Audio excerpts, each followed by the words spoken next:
ای جماعت غدار صوفی خرافی سیفی که امروز در لباس مسلمان در کنار طالبان قرار گرفتید، ای پیروان پیر سیف الرحمن که به رسول الله صلی الله علیه و سلم در کتابهای خودش توهین و اهانت می کند،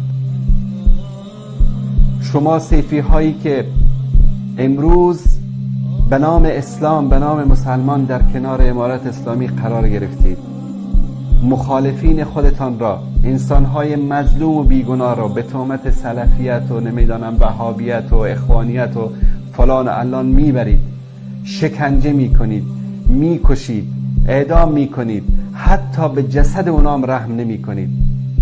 در چند روز قبل یکی از دوستان میگفت در یکی از کانال ها در ننگرهار وقتی که به خاطر دختر بچه‌ای به آب افتاده بود، آب را قطع کردن، جسد بیش از 60-70 عالم و دعوتگر را از داخل این کانال بیرون آوردن. شمایی که ادعای محبت و پیروی از رسول الله میکنید، صوفی هستید. صوفیا عادتا در تاریخ به این مشهور بودن که محبت بیش از حد به پیامبر صلی الله علیه و آله و سلم دارن. ای جماعت صوفی سیفی گمراه، آیا این حدیث پیامبر رو نشنیدید؟ الا ان الله حرم علیکم دماءکم و اموالکم که حرمت یومکم هذا فی بلدکم هذا و فی شهرکم هذا. ای سیفی های گمراه که امروز مسلمان ها را به نام سلفی و نمیدانم فلان و علان میکشید، آیا این حدیث پیامبر را نخواندید؟ نشنیدید؟ این پیرهای مزخرف و گمراه شما این احادیث و این نصاحه پیامبر را به گوش شما نرساندن؟ از خدا بترسید. والله که اگر این ظلم و ستمتان ادامه پیدا بکند، همان بلایی که در دهه 90 بر سرتان آمد، خداوند یک ظالم نه 40 چند ظالمی که از هیچ ظلمی ابایی نمی کردن بر سر شما مسلط کرد. چه طیاره هایی، چه راکت هایی، چه نوع سلاحایی رو بر سر شما مسلط کرد. اتقوا دعوت المظلوم، از دعای یک مظلوم بترسید. والله دعای یک مظلوم همه تان را نابود می کند. دعای یک مظلوم همه حکومتتان را برباد می دهد. شاید دعای یک مظلوم بود که الله سبحانه و تعالی بیش از 40 چند کشور ظالم و ستمگر رو بالای شما مسلط نکرد. به زن و بچه مردم ظلم کردید، به زن و بچه تون ظلم نشد. مردم رو شکنجه کردید، شکنجه نشدید. مردم رو در زندان انداختید، سالها در زندان نیفتادید. این سنت الهی است. ولن تجد لسنت الله تبدیلا. ظلم کردید، خداوند بالای شما ظالمتر از شما رو مسلط میکنه.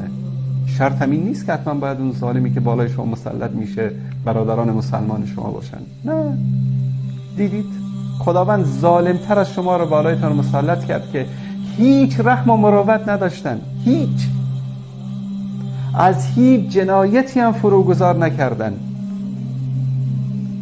بترسید سیفیا، بترسید.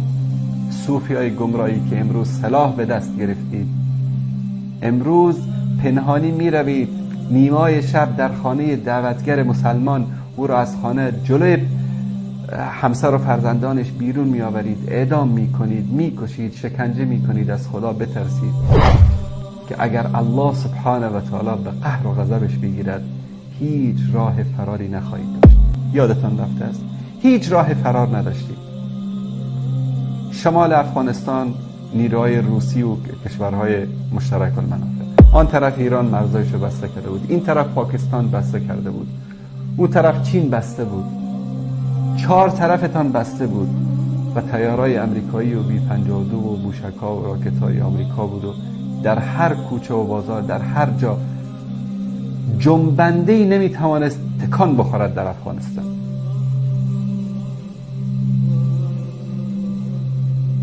ظلم کردید، الله سبحانه و تعالی ظالمین رو بالایتان مسلط میکند. نکنید.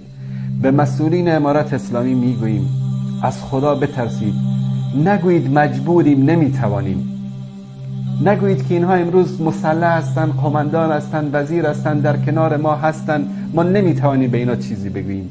بگیرید جلوی اینها رو. اینها اسلام را بدنام میکنن، اینا امارت را بدنام میکنن، اینا شما را بدنام میکنن. قهر و غضب الهی وقتی آمد، اونها تنها نمیسوزن، همه شما برباد میشوید. نکنید، اسلام رو برباد نکنید، اسلام رو بدنام نکنید در بین مسلمان ها. جلوی این جماعت گمراه رو بگیرید، جلوی این جماعت وحشی را بگیرید، این جماعت ستمگر رو بگیرید. اینا مسلمان نیستن، شرک دارن. اعتقادات سیف الرحمن اعتقادات کفری است. اعتقادات سیف الرحمن انسان را از اسلام خارج می کند، از دایره دین خارج می کند. بگیرید جلوی این جماعت گمراه رو بگیرید تا دست از این ظلم و ستم بردارن. ما امروز کم هستیم یا مشکلات داریم یا فلان است یا جنجال داریم، نمیتوانیم جلوی اینها رو بگیریم. اینها بهانه نیست.